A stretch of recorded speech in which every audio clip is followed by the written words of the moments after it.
اللهم صل على سيدنا محمد يا رب صل وسلم دائما ابدا على حبيبي. نبی کی 9 بیویاں ہیں. جب ان ازواج نے آپ سے مانگا کہ بھئی ہمارے گھر میں 40 دن چولہا نہیں جلتا، پیسے نہیں ہیں، راشن نہیں ہے، تو آپ صلی اللہ علیہ وسلم نے کیا فرمایا؟ قرآن کی آیتیں نازل ہوئیں. یا ایھا النبی قل لازواجک، آپ اپنی بیویوں سے کہہ دیجئے اگر تمہیں دنیا کی دولت چاہیے تو میں تعالینا امتعکن، میں تمہیں پیسے دے دیتا ہوں، واسرحکن سراحا جمیلا، اور عزت کے ساتھ تم سب کو رخصت کر دیتا ہوں. بھئی کسی پیسے والے سے شادی کر لو. کیوں اللہ نے ہمارے نبی کے لیے غربت کو سلیکٹ کیا تھا؟ حالانکہ آپ مالدار بننا چاہتے بن سکتے تھے، لیکن نبی آخری نبی ہے نا، تو اس میں کیا حکمتیں ہیں وہ میں بھی نہیں چھیڑوں گا. ہمارے نبی کی جو غربت تھی وہ اختیاری تھی. اختیاری کا مطلب آپ نے خود اپنے آپ کو مسکین رکھا ہوا تھا. یہ نہیں کہ آپ کے پاس پیسہ نہیں تھا، پیسہ آتا تھا سارا صدقہ کر دیتے تھے. صبح آیا شام تک نہیں بچا، شام کو آیا صبح تک نہیں بچا. لیکن مجھے اور آپ کو اس طرح کرنے کی شریعت میں اجازت نہیں ہے کہ آج سے پتہ چلے آپ نے سارے بینک خالی کیے، سارا سونا وونا گھر کے پلاٹ کی فائلیں والے بیچ باچ کے تمبو لگا کے روڈ پہ آ کے بیٹھ گئے اور بیگم سے کہہ رہے ہو رہنا ہے اسی طرح رہو تمبو میں ورنہ نکلو. یہ آپ کو اجازت نہیں ہے. کیوں نہیں ہے؟ یہ ٹاپک نہیں ہے میرا، کیونکہ میں نے اگر اس ٹاپک پہ چلا گیا تو یہ جو ٹاپک آج لے کے چل رہا ہے وہ چینج ہو جائے گا. بس ابھی فی الحال یقین کر لیں کہ مولوی صاحب اگر کہہ رہے ہیں تو علم کی بنیاد پہ کہہ رہے ہوں گے. تو یہ نبی کے لیے اللہ نے اس طرز زندگی کو سلیکٹ کیا ہے، میرے اور آپ کے لیے یہ نہیں ہے. ہمارے اور آپ کے لیے یہ کہ تمیز سے اچھے بچوں کی طرح کماؤ، کچھ جمع بھی کرو، خرچ بھی کرو، گھر والوں پہ ہاتھ بھی کھلا رکھو، اچھے بچوں کی طرح اس طرح سے زندگی گزارو. فنٹر بننے کی کوشش فرض واجب نماز روزہ یہ پورے کرو بس.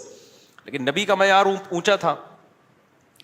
تو نبی صلی اللہ علیہ وسلم نے فرمایا تعالینا امتعکن واسرحکن سراحا جمیلا، میں تمہیں رخصت کر دیتا ہوں، کسی مالداروں سے شادی کر لو. اس زمانے میں طلاق یافتہ بیوہ کی شادی ہونا کوئی مسئلہ نہیں تھا، ایک سے ایک رشتہ مل جاتا تھا. یہ تو ہمارے زمانے میں نحوست ہے کہ نہیں ہوتی شادیاں. اور اگر تم اسی طرح رہنا چاہتی ہو تو اسی طرح غربت میں میرے ساتھ گزارا کرنا پڑے گا.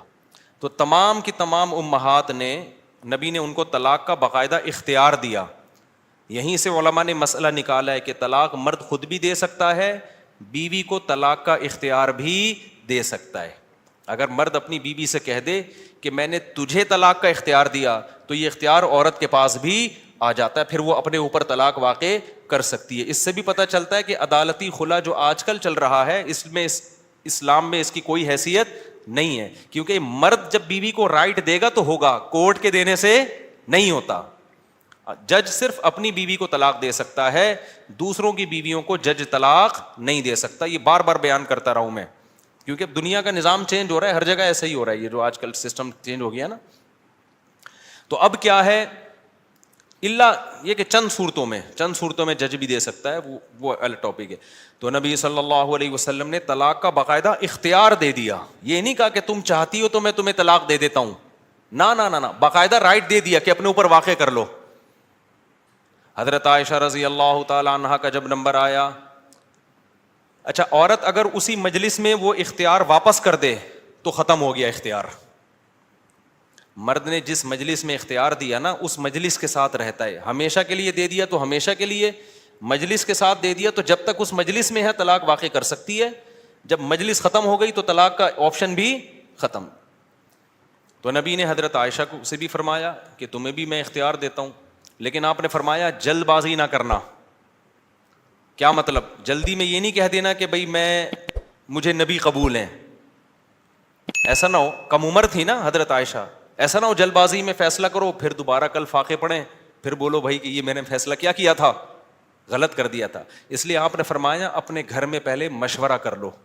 حضرت عائشہ سے فرمایا اپنے گھر میں جا کے مشورہ کر لو، مشورے کے بعد سوچ سمجھ کے ایک رائے قائم کرو کہ اسی فقر و فاقہ میں 40 دن چولہا نہیں جلے گا، اسی میں گزارا کرنا ہے یا مجھ سے طلاق لے کے کہیں اور شادی کرنی ہے. جلدی میں فیصلہ نہ کرو. حضرت عائشہ کو اتنا غصہ آیا نا نبی کے اس بات پر فرمایا افیک اشاور, آپ کے بارے میں مشورہ کروں گی میں, یعنی پیغمبر کے بارے میں اپنے ابا اماں سے جا کے مشورہ کروں گی کہ رہنا کہ نہیں رہنا, مطلب کوئی مشورہ نہیں کرنا, رہنا ہے. یہ جو غیر مسلم طنز کرتے ہیں نا کہ پیغمبر نے شادی کی اتنی کم عمر میں, اتنی بڑی عمر میں ایک نو عمر لڑکی سے, تو اس نو عمر لڑکی کو طلاق کا اختیار دیا جا رہا ہے, اور وہ کہہ رہی ہے کہ آپ کے بارے میں نے کسی سے مشورہ نہیں کرنا. یہ سوال ہی غلط ہے. افیک اشاور, یہ کیسے ہو سکتا ہے؟ آپ جیسا شوہر مجھے کہاں ملے گا؟ کوئی مشورہ نہیں, آپ کے ساتھ ہی رہنا ہے. تو یہ غیر مسلم جو اعتراض کرتے ہیں نا نبی پر, یہ مدعی سست اور گواہ چست, جس کے حق کی بات کر رہے ہیں حضرت عائشہ کی کہ معاذ اللہ ان کے ساتھ ظلم ہو گیا کہ کم عمر میں اتنی بڑی عمر سے شادی کرا دی ان کی. اس کم عمر کو تو یہ احساس نہیں ہو رہا, ان کو تو یہ ہو رہا ہے کہ اس سے اچھا رشتہ میرے لیے اس کائنات میں کوئی نہیں ہے. ہندو اور عیسائی کو اعتراض ہو رہا ہے کہ بچی پہ کیا ہو گیا؟ ظلم ہو گیا. اس کو کہتے ہیں مدعی سست اور گواہ بولو چست. جیسے کہ آپ لوگ بالکل بھی چست لگ نہیں رہے ہو مجھے اس وقت تراویح کی وجہ سے. تو یہ خود ہمارے پیغمبر کی ایک بہترین سیرت ہے کہ اتنی عمر میں ہو کے ایک کم عمر سے, نو عمر سے نکاح کیا, اور کھلانے پلانے کو بھی کچھ نہیں ہے, اور 8 سوکنے بھی ہیں, پھر بھی وہ کہہ رہی ہیں کہ آپ کے بارے میں مشورہ بھی نہیں کرنا میں نے. حالانکہ اب تو زندگی گزار چکی تھی نبی کے ساتھ. اگر وہ شروع میں فیصلہ معاذ اللہ غلط ہو گیا تھا شادی کا, تو اب تو ٹائم گزر چکا تھا نا, اب تو آپ کے پاس آپشن تھا بھائی میں نہیں رہتی. وہ کہہ رہی ہیں آپ کے بارے میں نے مشورہ بھی نہیں کرنا, اور یہ ناممکن ہے. یہ کیسی بات آپ کر رہے ہیں, میں آپ کے بارے میں کیسے مشورہ کر سکتی ہوں؟ خدا کی قسم کسی غیر مسلم میں غیرت ہوگی نا, غیرت, بھٹ دھرم اور ضدی نہ ہو, اس بات کو پیغمبر کی نبوت کی دلیل سمجھ کے محمد صلی اللہ علیہ وسلم پر ایمان لے کر آئے گا کہ آپ جیسی پاکیزہ سیرت اور آپ جیسے کامیاب شوہر اس کائنات میں گزرے نہیں ہیں. آج کوئی 50 سال کا 9 سال کی سے کر کے دکھائے, چند دن گزارے اور کھلانے کو روٹی بھی نہ ہو, اچھی بھلا جو بیوی ہوگی نا وہ مارکیٹ سے کیا ہو جائے گی؟ شارٹ ہو جائے گی. بلکہ آج جو مارکیٹ سے شارٹ ہو رہی ہیں بیویاں وہ والی ہو رہی ہیں جو جوڑ کی شادیاں, جو ظاہری اعتبار سے بھی جوڑ کی شادیاں. 25 سال کے لڑکے کی 24 سال کی لڑکی سے شادی ہو رہی ہے, 25 سال کا یہ PhD بھی ہے, پروفیسر بھی ہے, اور کروڑ روپے کما بھی رہا ہے, اور بیگم غریب بھی ہے. پھر بھی جس دن مارکیٹ سے آٹا شارٹ ہوا, بیگم اسی دن مارکیٹ سے شارٹ ہو گئی. آٹا شارٹ ہونے کی فکر اتنی نہیں ہوتی جتنی اس کو بیگم کے شارٹ ہونے کی. ہمارے پاس تو کیسز آ رہے ہیں نا, کورٹ میں بھی آ رہے ہیں. ذرا سا بے روزگار ہوا, بیگم شارٹ. وہ کہتی تیرے میں ہے کیا جو میں تجھ سے تیرے ساتھ رہوں؟ ایک آٹا دے رہا تھا وہ بھی نہیں ہے بھائی. تو یہ محمد صلی اللہ علیہ وسلم کے بہترین شوہر ہونے کی دلیل. میدان جنگ میں آپ سے بہترین کمانڈر کوئی نہیں, سیاست میں آپ سے بہترین سیاست کسی کے پاس نہیں, گھر میں آپ سے بہترین شوہر کوئی نہیں.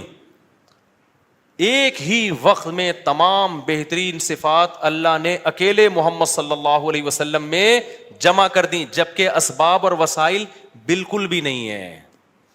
اسباب اور وسائل تو پیسے کو بولتے ہیں نا, وہ بالکل بھی نہیں ہے. اب میں وہ اس واقعے کی طرف آتا ہوں. اب مجھے بتاؤ, ہاں تو میں آپ سے یہ کہہ رہا تھا کہ بیگم صاحبہ کو خوب اچھا کھلائیں, جو خود پہنے اس کو پہنائیں, جو خود کھائیں اس کو کھلائیں. لیکن قدرت کی طرف سے اگر غربت آ گئی ہے بھائی تو پھر ٹینشن لینے کا نہیں ہے. پھر بیگم اگر کہتی ہے نہیں رہنا, کوئی بات نہیں بیگم, میں تو یہی کچھ کھلا پلا سکتا ہوں, رہنا ہے رہو, نہیں تو پتلی گلی سے نکلو, ہم کسی اور سے شادی کر لیں گے. ایک دم سے نہ نکال دو, پہلے مجھ سے مشورہ لے لینا. بعض دفعہ خواتین غصے میں بھی کہہ رہی ہوتی ہیں مجھے چھوڑ دو, ایک دم وہ غصے میں کہہ رہی ہوتی ہیں, 4 دن کے بعد ان کا موڈ بدل جاتا ہے. خود سے کچھ نہ کرو, مشورہ لے لیا کرو.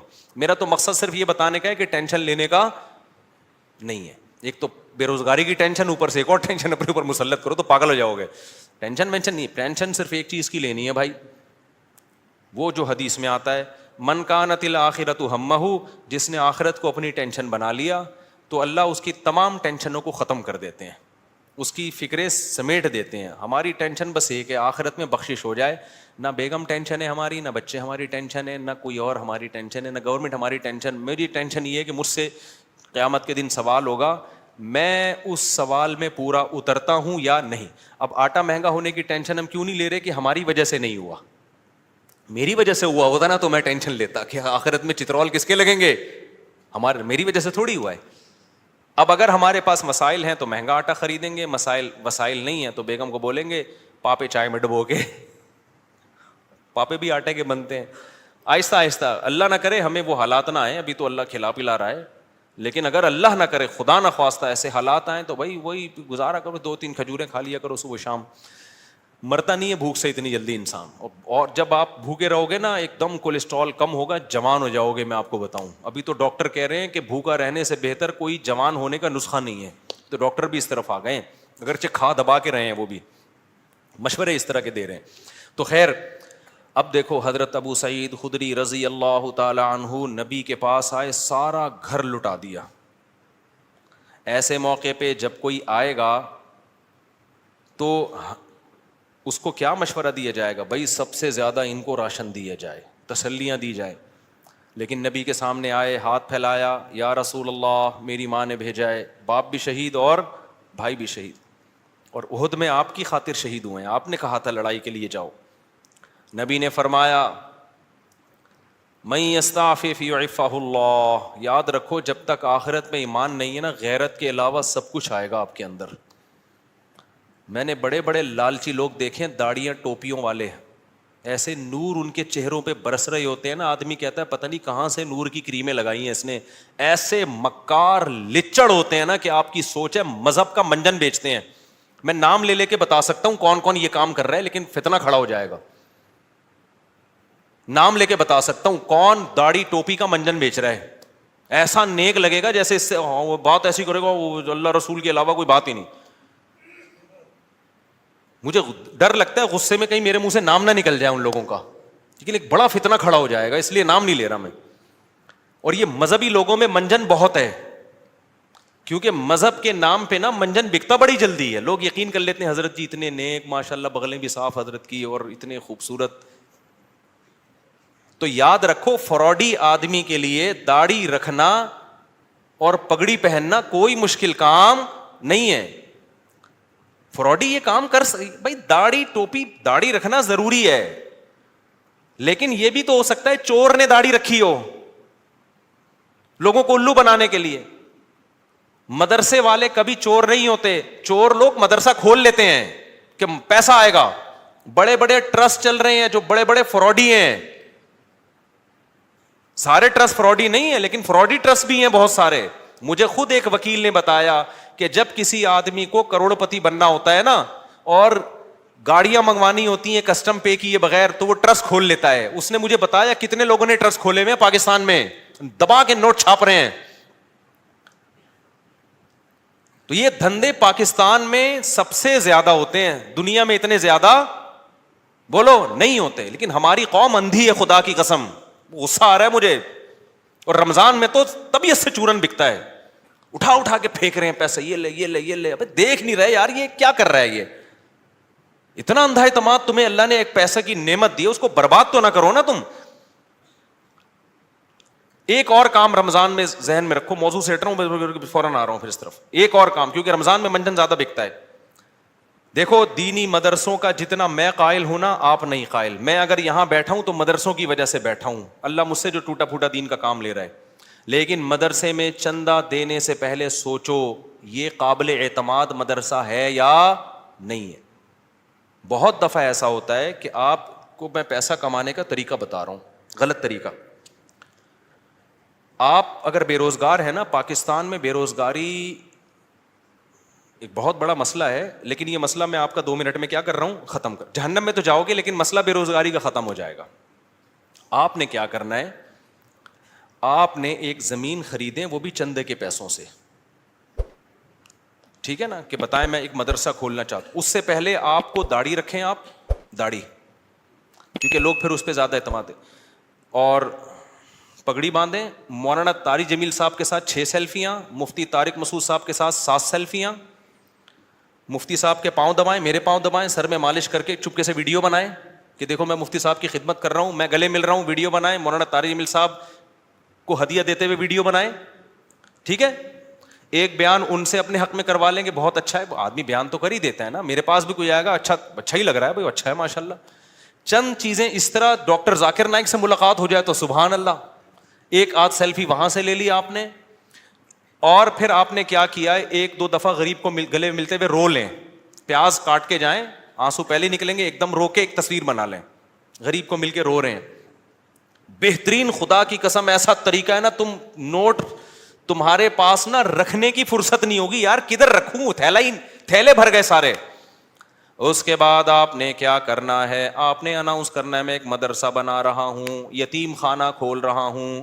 آپ نے 4 دیواری کھڑی کی, اس میں 4-6 یتیم بچے, آپ جائیں وہاں سے کچھ بچے ادھار لیں. ادھار کا مطلب کوئی اپنے بچے دیتا تھوڑی ہے, ان کو بولیں کہ ہم کچھ دن ان کو کھلائیں گے پلائیں گے, تو مائیں دے دیتی ہیں, چلو یار کچھ دن کا, قرآن بھی پڑھائیں گے, تو قرآن پڑھ رہا ہے اس بہانے.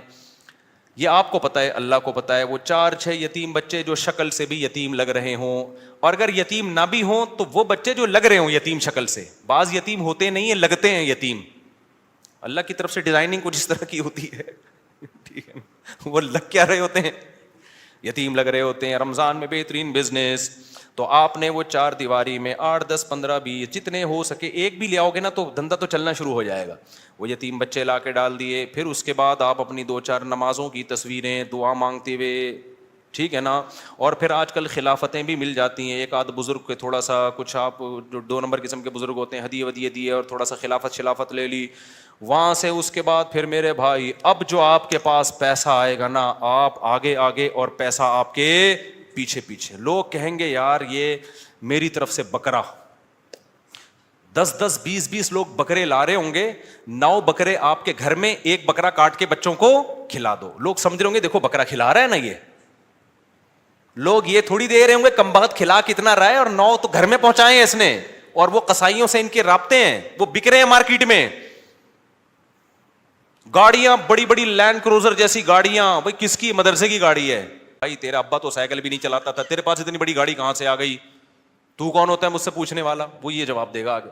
ایسی لگژری لائف ہوگی نا. ان 6 یتیم بچوں کو ادھار لیا تھا واپس کر کے, اب سچی مچی کا یتیم آنا شروع ہو جائیں گے. جب پتا چلے گا نا یہ لوگ کھانے میں بکرے کھلاتے ہیں, تو پھر تو جو یتیم نہیں بھی ہیں, ابا کہے گا یار اس کو یتیم ہی فرض کر کے میرے بچے کو بھی یہاں داخل کر لے, بلکہ میرے ابا بھی مر گئے تھے, میں بھی یتیم ہی ہوں. ایسا نوٹ چھاپنے کی مشین بنو گے, بنے ہوئے ہیں لوگ, بنے ہوئے ہیں. بڑے بڑے مدرسوں کے نام پہ فراڈ ہو رہا ہے. میں نہیں کہہ رہا مدرسے فراڈی ہوتے ہیں, فراڈی لوگ بھی مدرسہ بناتے ہیں. اب آپ نے یہ نہیں کرنا کہ مدرسوں کو دینا بند کر دیں, اس سے تو اچھے مدرسے بھی بند ہو جائیں گے.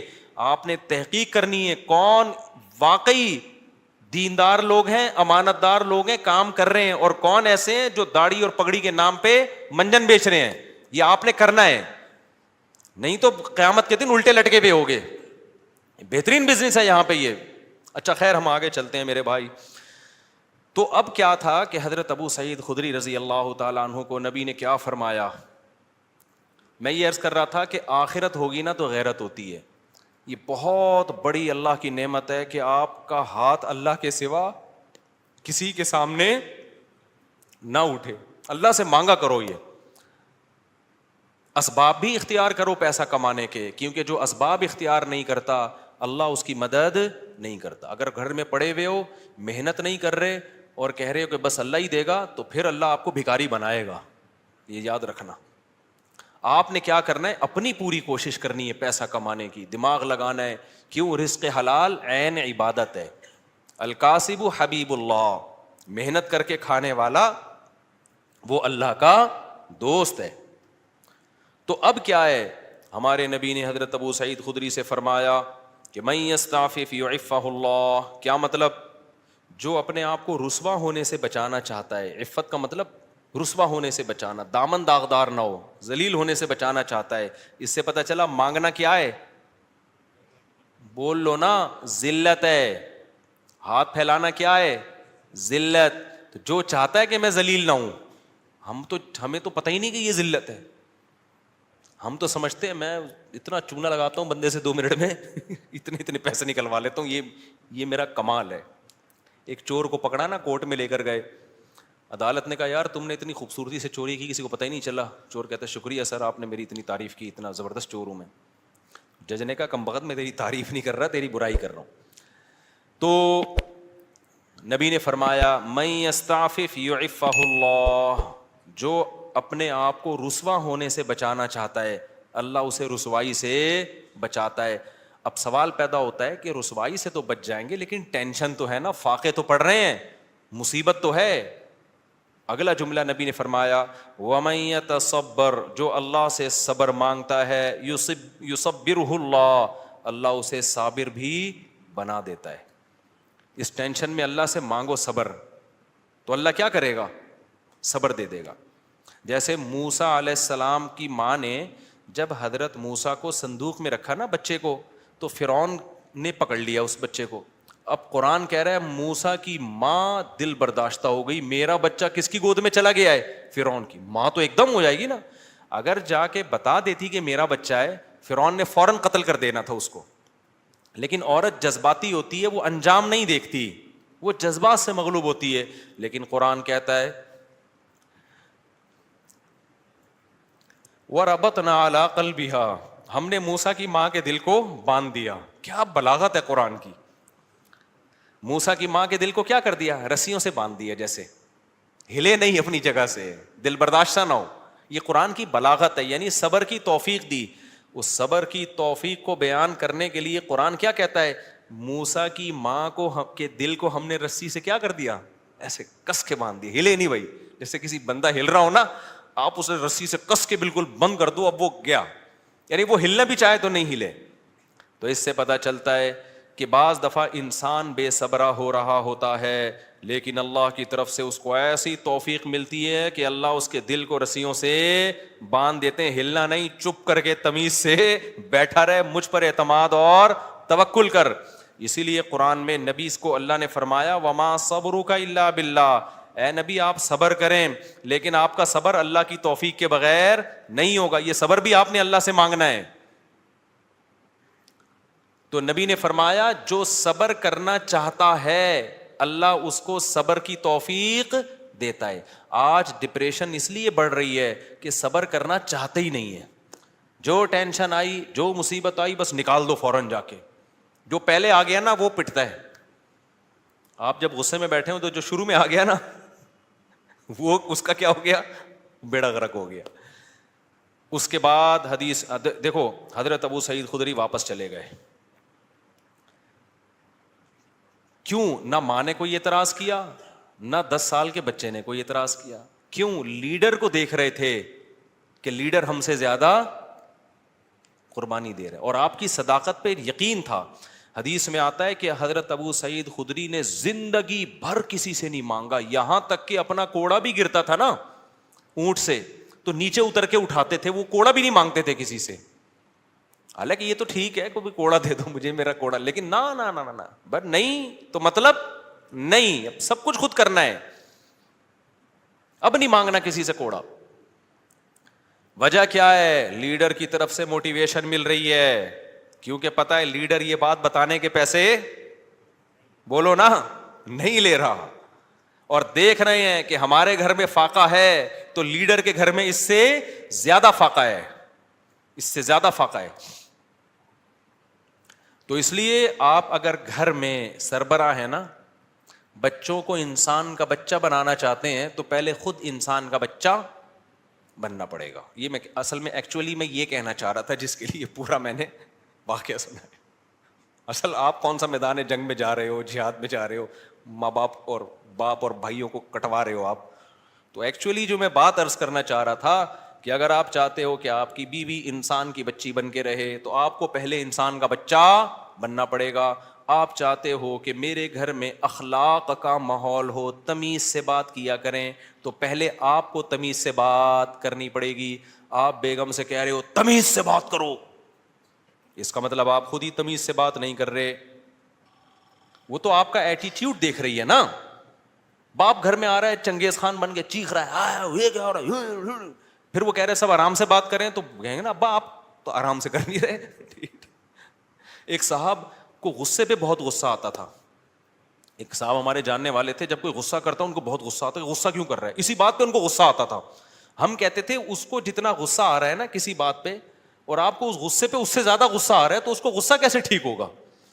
اب آپ کسی کو یہ سمجھا رہے ہو کہ غصہ مت کرو, تو یہ بات آپ کو آرام سے کہنے پڑے گی, غصے سے نہیں. کیونکہ اگر آپ نے غصے سے کہہ دی, اس کا مطلب وہ جو کام وہ کر رہے ہیں آپ بھی وہی کر رہے ہو. تو مارکیٹ میں جو چل رہا ہے نا وہ بتا رہا ہوں میں آپ کو. تو اس لیے میرے بھائی جب بھی کوئی بات ہم نے اپنے بڑوں کو دیکھا ہے کہ ہمیں اگر سخاوت کی ترغیب دی نا انہوں نے کہ خرچ کیا کرو، تو میں نے اپنے بڑوں کو دیکھا انہوں نے ہم سے 20 گنا زیادہ خرچ کیا. 20 گنا تو وہ ہے جو ہمیں نظر آ رہا ہے، جو نظر نہیں آ رہا وہ پتہ نہیں کتنا ہوگا. ہم نے دیکھا کہ انہوں نے ہمیں کہا کہ عبادت کیا کرو، تو ہم نے دیکھا کہ وہ ہم سے کئی گنا زیادہ عبادت کر رہے ہیں. انہوں نے دیکھا اللہ پہ اعتماد اور توکل کیا کرو، انہیں ہمیں کہا تو ہم نے دیکھا کہ وہ ہم سے زیادہ اللہ پہ اعتماد اور توکل کر رہے ہیں. انہوں نے بولا کہ ہم نے مدرسے میں کوئی انتظام کرنا ہے، چندہ جمع کرو، تو خود اپنی جیب سے سب سے زیادہ چندہ دیا. نہیں آ رہی بات، چھوڑو رہنے دو، ایسے ہی ٹھیک ہے. تو گھر میں بچوں کو عمل دکھایا کرو.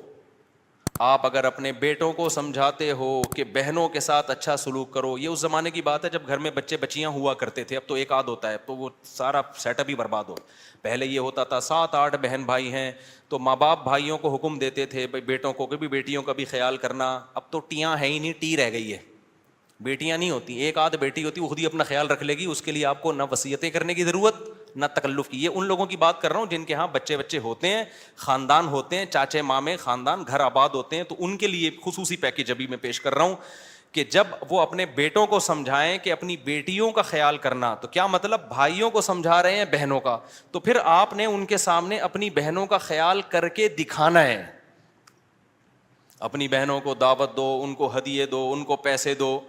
بچوں کو پتا چلے ہمارا ابا اپنی بہنوں کا اتنا خیال کرتا تھا، تو ہمیں بھی ابا کے جانے کے بعد اپنی بہنوں کا خیال کرنا ہے. ان کو پتا ہے ابا کے پاس نصیحتوں کے علاوہ کچھ بھی نہیں ہے، ٹھیک ہے. پوری تقریر ابا کی 1 گھنٹے کی ہوتی ہے، لیکن ابا کی جب بہنیں آتی ہیں تو ابا 5 روپے بھی خرچ کرنے کے لیے تیار نہیں ہے. بچوں کو آپ نے کہا کہ دیکھو بیٹا، تمہارے بھائیوں میں کوئی غریب ہو جائے، بھائیوں میں پہلے ہوتے تھے، اب بھائی نہیں، ایک آدھ بچہ ہی بس، سارا برباد ہوگا. مجھے تو اتنا غصہ آتا ہے نا، پکڑ کے چترول لگانا شروع کر دوں کہ تم لوگوں نے فیملی پلاننگ والوں کی باتوں میں آ کے کیسا بیڑا غرق کباڑا کر دیا اپنے گھروں کا یار. سارا فیملی سسٹم تباہ کر دیا. اس کے لیے شادی کرنے کی ضرورت ہی نہیں تھی تم لوگوں کا یار.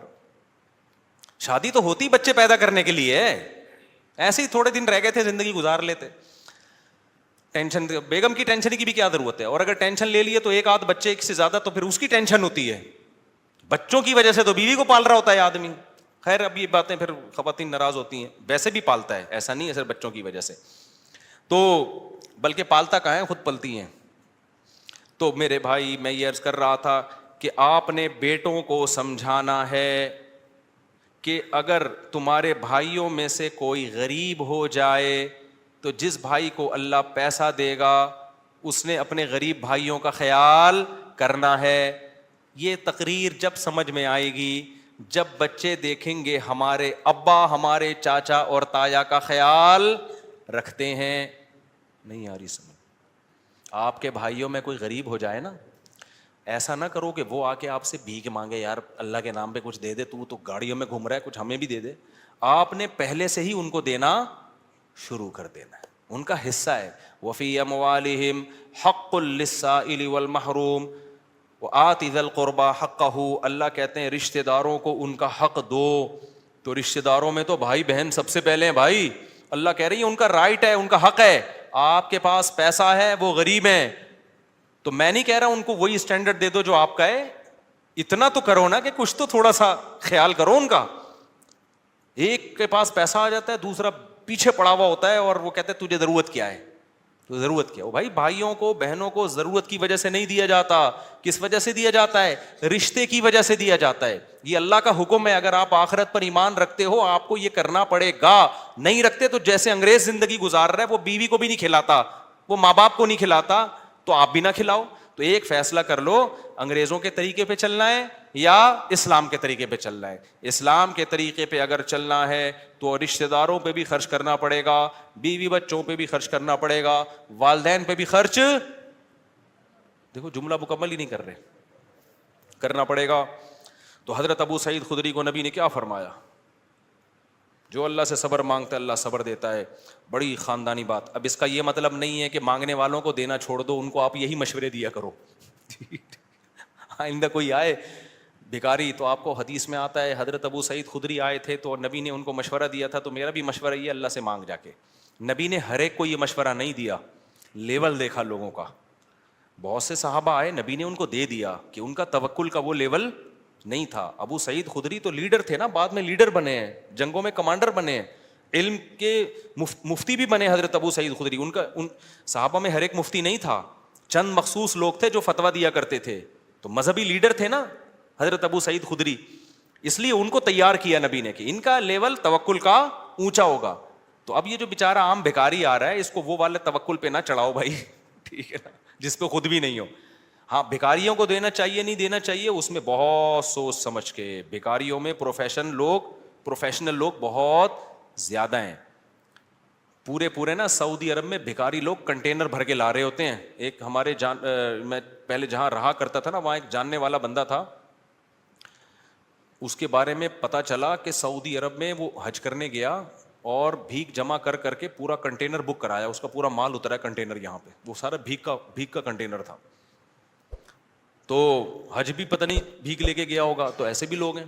تو میں یہ نہیں کہہ رہا کہ بھکاریوں کو نہ دیں, لیکن سوچ لیا کریں کہ مستحق ہے بھی یا نہیں ہے. مفتی طارق مسعود صاحب کے بیانات سننے کے لیے youtube.com/مفتی طارق مسعود کو سبسکرائب کریں, اور اگر آپ لائیو ویڈیو کو کبھی بھی مس نہیں کرنا چاہتے ہیں تو سبسکرائب کرنے کے بعد بیل آئیکن پہ کلک کرنا مت بھولیں.